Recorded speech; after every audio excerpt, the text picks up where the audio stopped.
Uma saudação a todos os nossos amigos e amigas que semana a semana estão connosco neste espaço Decolores. Quantas e quantas vezes não sentimos a tentação na vida cotidiana de ficarmos a olhar para o céu? Ou seja, de fazermos na nossa vida acontecer a esperança de que Deus resolva por nós os nossos problemas. Precisamos de contemplar, precisamos de ter momentos de interioridade, de intimidade e de grande silêncio. Porém, esses momentos não são de fuga mundi, mas são de encontro com o Senhor para ganharmos mais força, para construirmos nesta terra o reino de justiça, de paz e de amor. É neste sentido que Eduardo Bonin um dia faz esta proclamação: nós, os cristãos, temos de estar na terra e não no céu. Em todo o caso, estamos para fazer na terra o céu possível. Acreditamos vivamente que o céu possível acontece a partir da vivência da fraternidade solidária, do mandamento novo do amor. Amai-vos uns aos outros como eu vos amei. E a possibilidade de construirmos esse amor advém da nossa experiência de sermos amados. Nós amamos com o amor com que somos amados. E é exatamente aí que precisamos de ter experiências de céu, de silêncio, de encontro com a beleza de Deus, para que essa beleza se apegue a nós e nós a transportemos para o mundo. Nós amamos com o amor com que somos amados e fazemos na terra o céu possível através dos gestos de amizade, de compartilha, de fraternidade. Eduardo Bonin viveu em tempos muito difíceis, como sabemos, da Guerra Civil de Espanha, 36-39, da Segunda Guerra Mundial, 39-45. E é nesse contexto de terra queimada, de cinza, de discórdia e muitas feridas abertas, que ele descobre no silêncio da sua oração o desafio de fazer um mundo melhor. E descobre que só há mundo melhor com corações novos. E só há corações novos quando neles nasce Cristo. Viver do templo da força de Deus, do encontro com Ele na oração, para fazer um mundo melhor. É assim que Ele faz a grande proposta dos cursilhos de cristandade. Uma subida ao Tabor, para depois descer à planície e com a força da transfiguração, transfigurarmos a vida, vendo nela os apelos de Cristo e nos outros o rosto de Cristo. Será assim e só assim que se fará um mundo melhor. O céu nascerá na terra e faremos o jardim da fraternidade solidária nos ambientes em que vivemos, a partir do nosso coração, em beleza interior, em jardim de Deus. Cultivar a beleza interior para que ela nos faça construir um mundo melhor em beleza exterior. Fique conosco neste programa que será para si um tempo de mais-valia.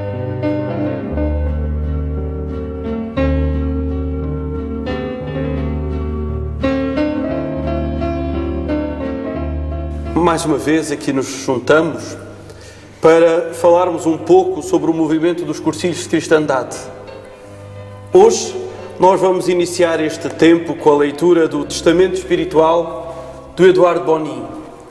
Ele, antes de morrer, quis deixar registado em cartório notarial aquilo que era o fundamental para que se pudesse entender o movimento dos cursilhos de cristandade. De fundo, ele escreve a gênese do movimento, iniciando esta gênese, digamos a gênese da gênese, a partir de um rolho que ele escreveu, Estudo do Ambiente. Que caminho é que ele fez até escrever este rolho, Estudo do Ambiente? Mas antes de começar a ler e por ler o texto, quero saudar o Sr. Dom Francisco, que mais uma vez nos acolhe aqui na Diocese onde está ao serviço, nesta igreja tão bonita do Terço. Uma saudação a todos e muito obrigado por virem até Barcelos. E também obrigado a esta igreja, na sua irmandade que nos acolhe, por levar até aos nossos amigos Barcelos. Estamos, afinal, a encontrar-nos na beleza e no testemunho da fé de muitas e muitas gerações. Sr. Dom Francisco, diz aqui o Eduardo Bonin, respondendo à pergunta como surgiu em mim o estudo do ambiente.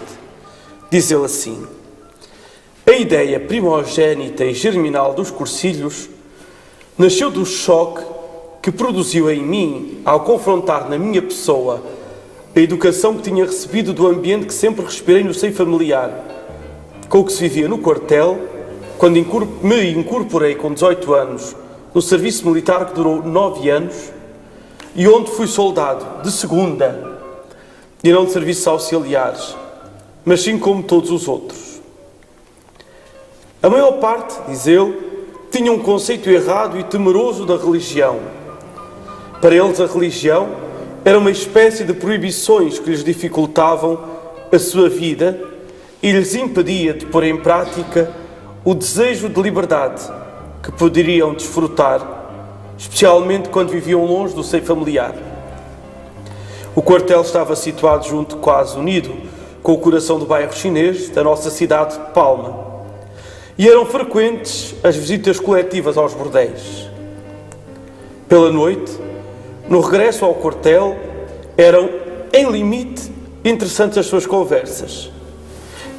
Todas elas, quase sempre, girando à volta das suas incursões frequentes naquele ambiente de vício.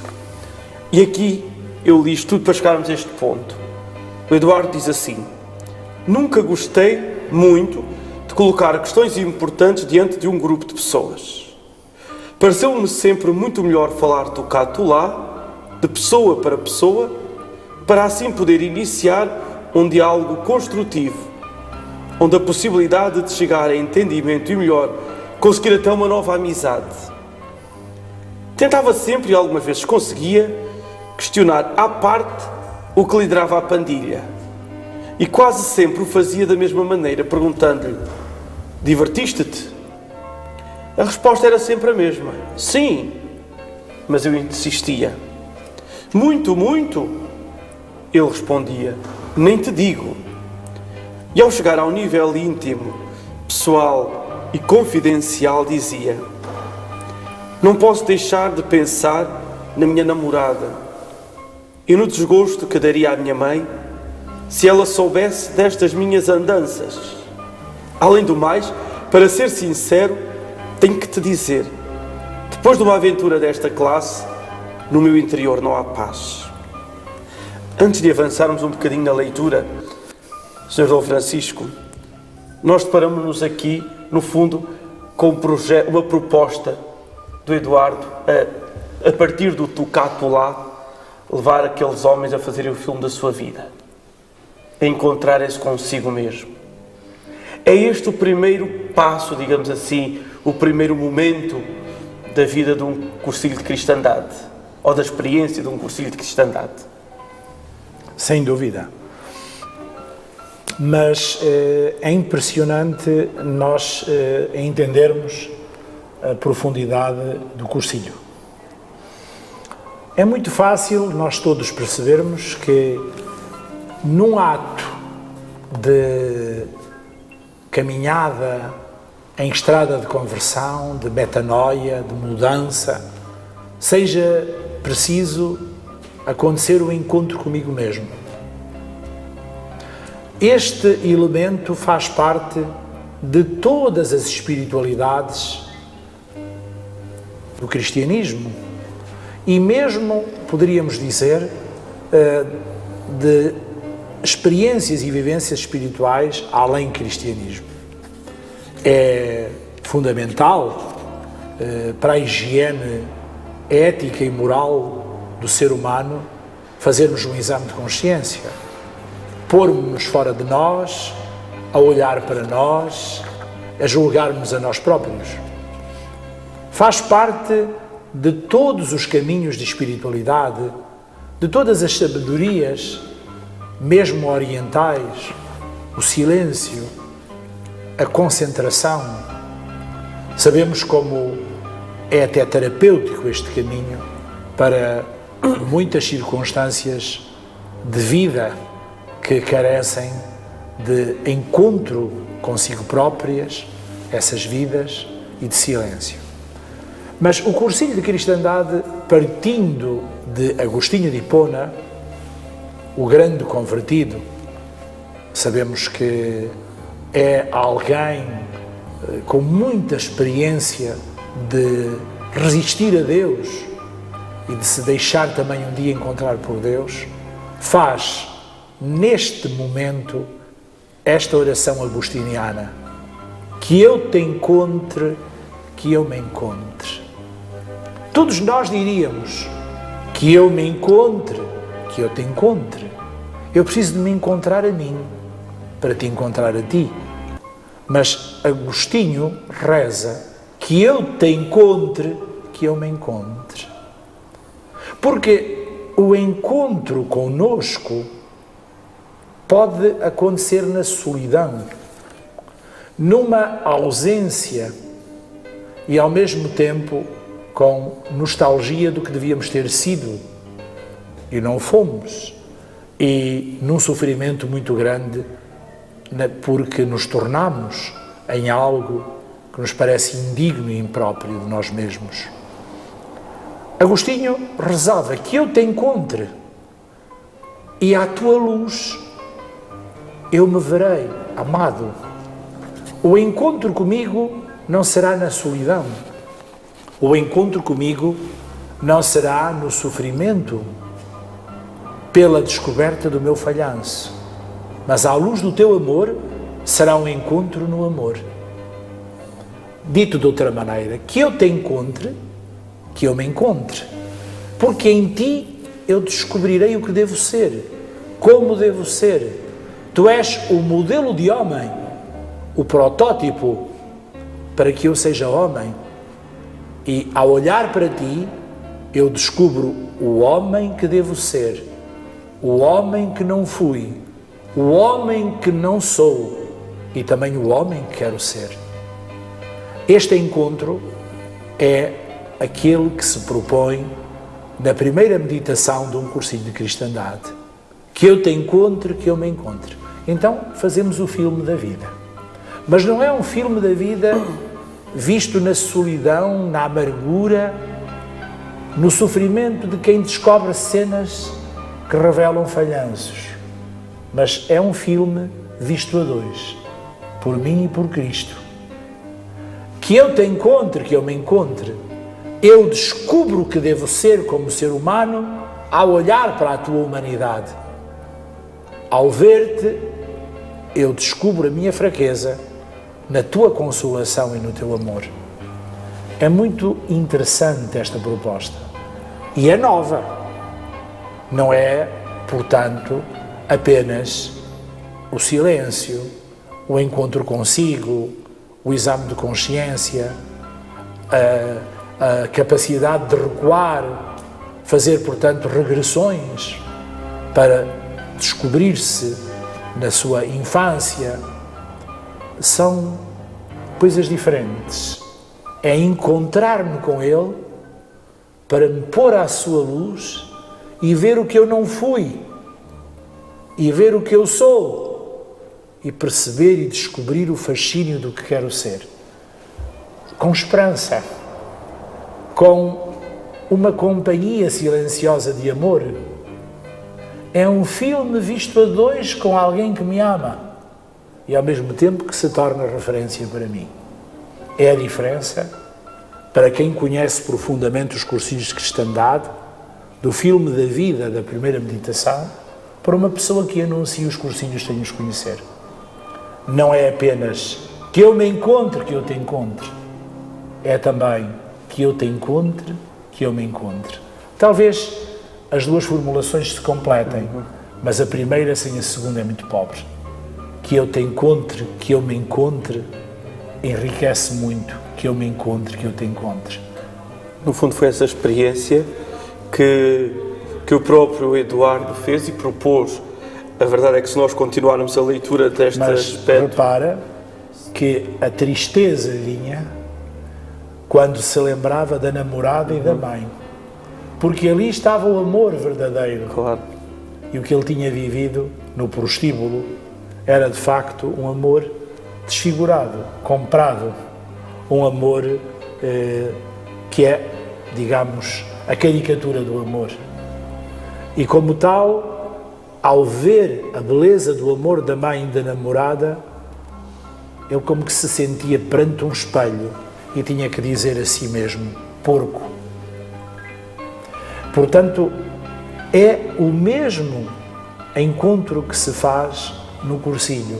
Ao encontrarmos o amor de Cristo, nós dizemos, porquê é que eu me privei deste amor? Porquê é que eu não segui este amor? Porquê é que eu fui tão mesquinho? Porquê é que eu me sujei na indignidade? Porquê é que eu me enlameei no lodo? Porquê é que eu procurei saciar e dessedentar a minha fome e a minha sede, não na água cristalina, mas no charco? Eu penso que é necessário o contraste luz-trevas, a beleza e o horror, para nós percebermos, de facto, o caminho que temos que empreender numa conversão de vida. Mas é isso mesmo que o Eduardo diz, porque nós, se ficarmos presos à minha namorada, à minha mãe, à história, parece que nós somos gente perfeita, não é? Porque nunca traí a mulher, nunca traí a minha mãe. E o Eduardo diz, em resumo, empreguei toda a minha extensa vida de quartel, que foram 9 anos da vida, muito tempo, a tentar saber como eram as gentes.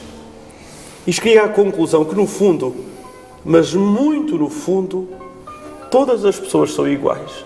Ou seja, todos nós vamos de vez em quando sujando o rosto da nossa mãe, não é? Cada um nas suas falhas. E ele diz assim, isto aguçou-me as ganas de aprofundar o nuclear do cristianismo, na linha da esperança, não é?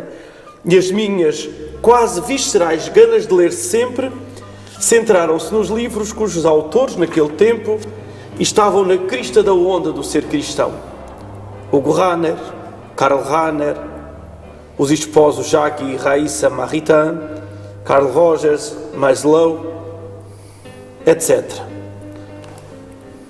No fundo, ele quis viver, no fundo, a fraqueza, a fragilidade humana, o encontro consigo, fê-lo querer procurar muito a segundo encontro, não é? Depois de nos encontrarmos connosco, fazer o filme da nossa vida, fez-nos, ele também desejou ajudar o homem a viver a esperança. Como? Encontrando-se com Cristo.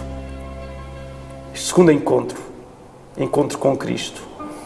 Ama-te como tu és, e depois Deus ama-te como tu és. No fundo é a vivência da graça santificante. Nós fazemos, numa metodologia de análise, essa divisão. No fundo, nós temos que seguir uma metodologia e temos que estudar com critério as diversas partes em que se compõe o encontro. Mas o encontro, na realidade, é ao mesmo tempo. Claro. Quando nós percebemos o momento da conversão na vida dos grandes santos, Paulo de Tarso ou Agostinho de Hipona, entendemos que simultaneamente, tal qual como o filho pródigo, se dá conta, ao mesmo tempo, da beleza do amor de que me privei, da miséria em que estou por me ter privado e da mudança que eu tenho que fazer para ser outro. Não é, digamos assim, primeiro eu me encontro, depois eu o encontro. Isto é uma forma de análise, mas a conversão é uma graça de segundos, de instantes. Eu gosto muito de entender uma comparação que é o fazer-se luz. Quando se faz luz, vê-se tudo. Vemo-nos ao espelho, porque só é possível com luz, e vemos tudo o que está à nossa volta, a sua beleza. A conversão é este fazer-se luz. Vemos a beleza, vemos a vida que está a chamar por nós e vemo-nos no estado da nossa nudez, da nossa sujidade e da nossa miséria e naquilo que temos que nos transformar, mudando-nos. Então, por exemplo, percebemos que Paulo, na sua conversão, ele percebeu também a sua vocação. Aquilo que ele tinha que viver, que ele tinha que passar a anunciar, que tinha que começar tudo de novo na sua vida. A samaritana.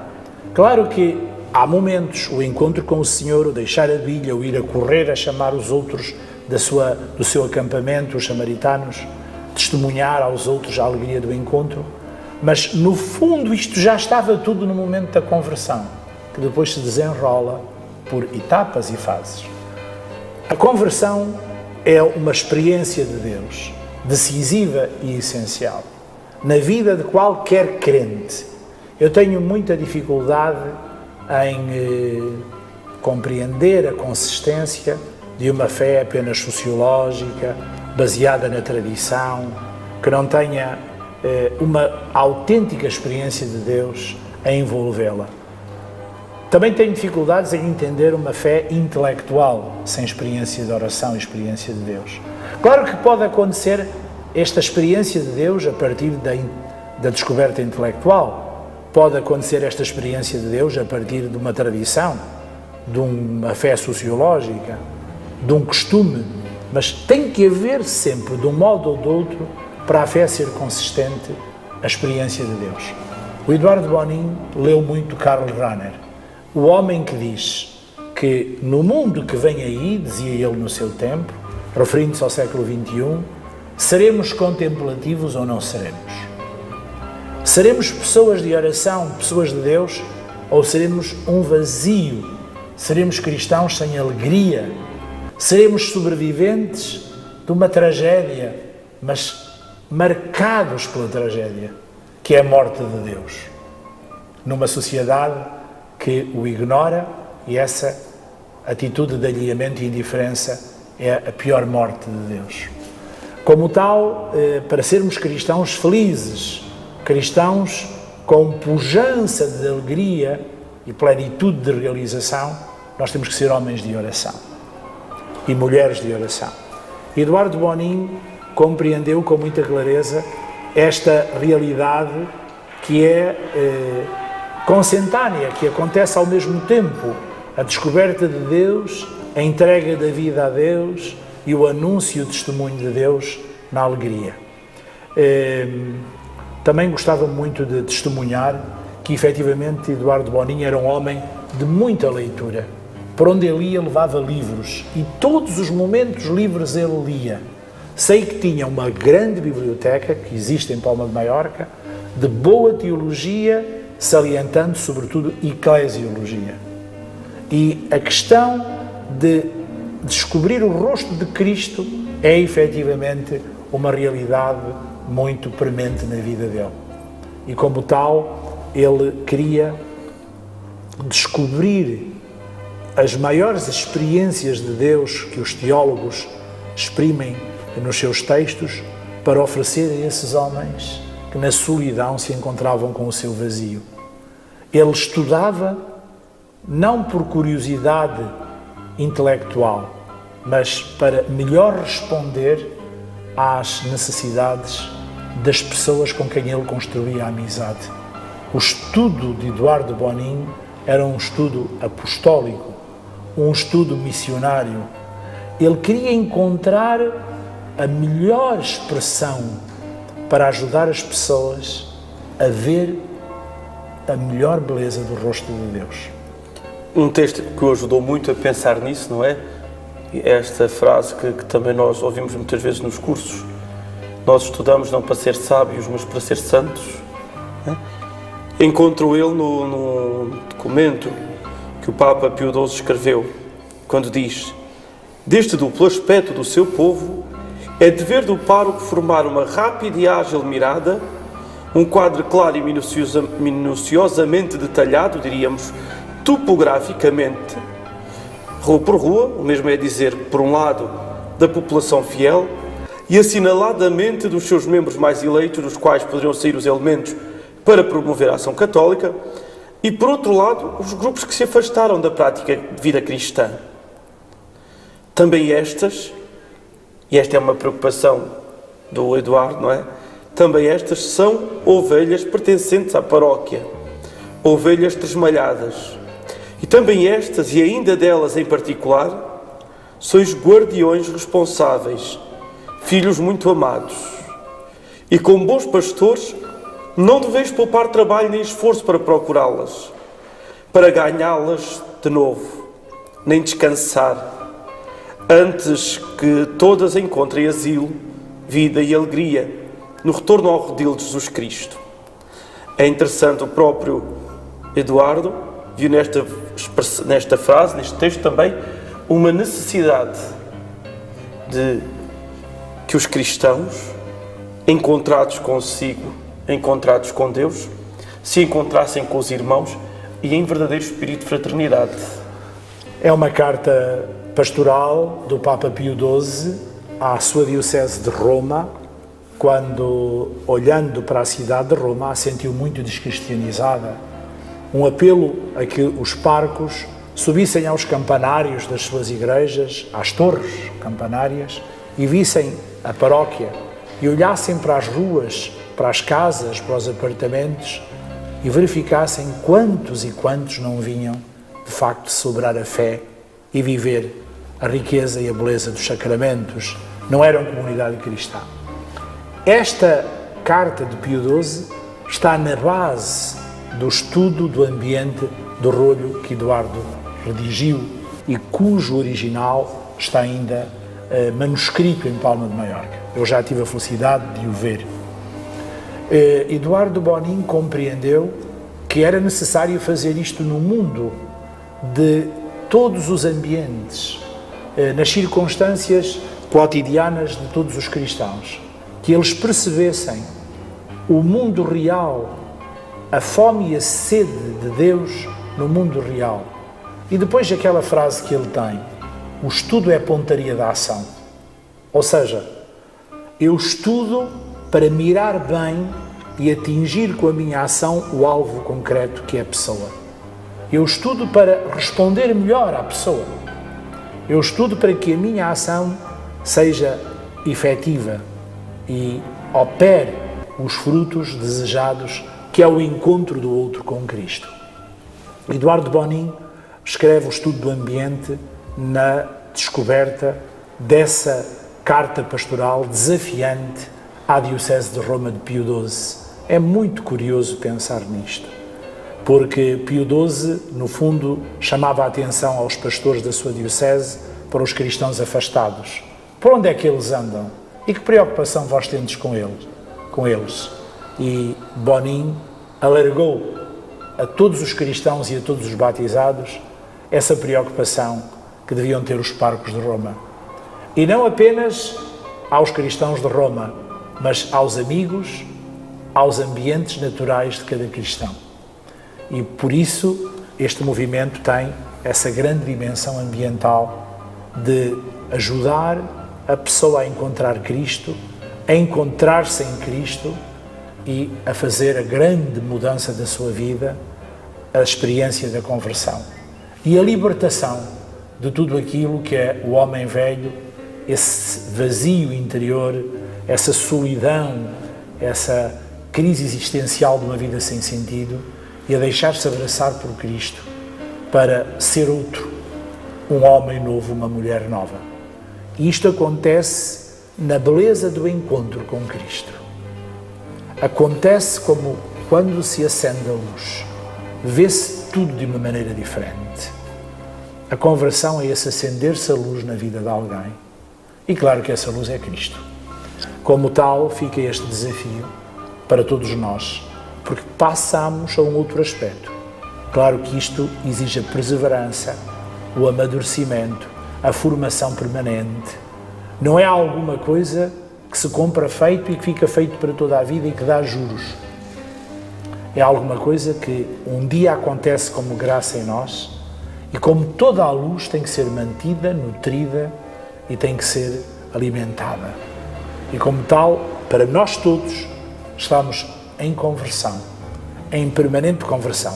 Também podemos dizer, temos que ser fiéis à graça da conversão. E, portanto, é uma mensagem de um movimento para toda a Igreja, dos cursilhos cristandade. Fidelidade à graça da conversão. É este o apelo que nos deixa o Sr. Dom Francisco. É este o apelo que cada um de nós deve acolher como seu, o seu apelo.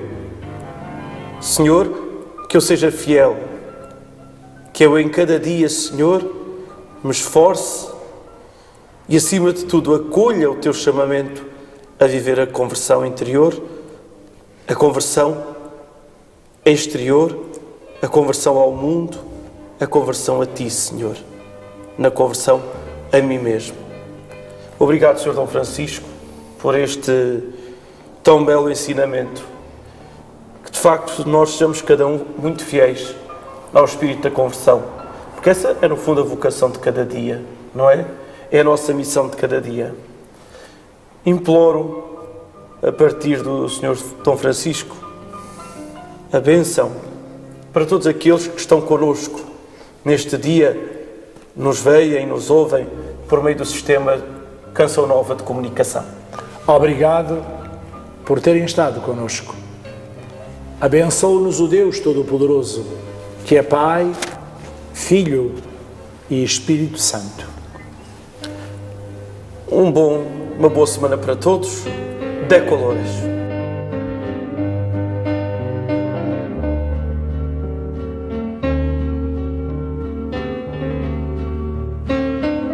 David Rodrigues, Bom Forte, aqui do César de Évora.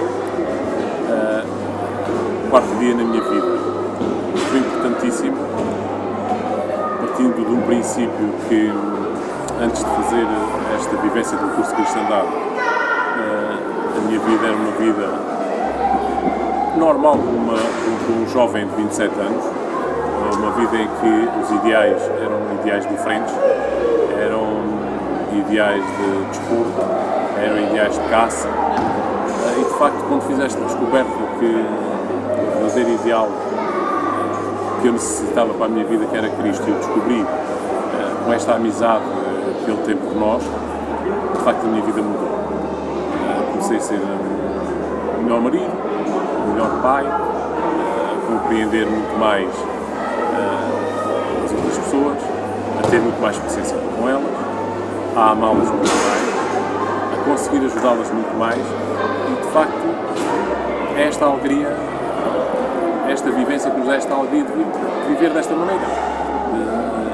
De facto, viver com Cristo no meio de nós é qualquer coisa de maravilhoso. Faz-nos sentir felizes, faz-nos sentir alegres, não só com as alegrias da vida, mas também aceitar as dores que a vida nos traz, aceitá-las de uma maneira um pouco diferente, porque sabemos que não estamos sós, estamos com Ele e que Ele nos ajuda e que nos acompanha, porque de facto a vida que nós temos, os ambientes que nós temos no nosso mundo são ambientes por vezes hostis e por vezes dolorosos, e de facto é aí que nós estamos, e temos que atuar, e temos que viver, e temos que estar. É importante para mim, foi muito importante para mim também esta alteração na minha vida, esta postura, esta nova postura de vida, porque consegui-me sentir um pouco realizado. Sei que o caminho ainda está a decorrer, os degraus temos que os subir, temos que ir dando cada vez mais nós nas cordas para nos podermos ir agarrando, mas de facto sabemos que Jesus está aqui para nos ajudar, que nos ajuda e que é a nossa amiga. Portanto, este tem sido o meu quarto dia, do qual me sinto bastante satisfeito e me sinto bastante bem, e peço a Deus que me continue a dar sempre esta graça de eu poder servir e de poder estar com Ele e de poder, principalmente, servir-se de mim para conseguir levar um pouco de Cristo aos outros.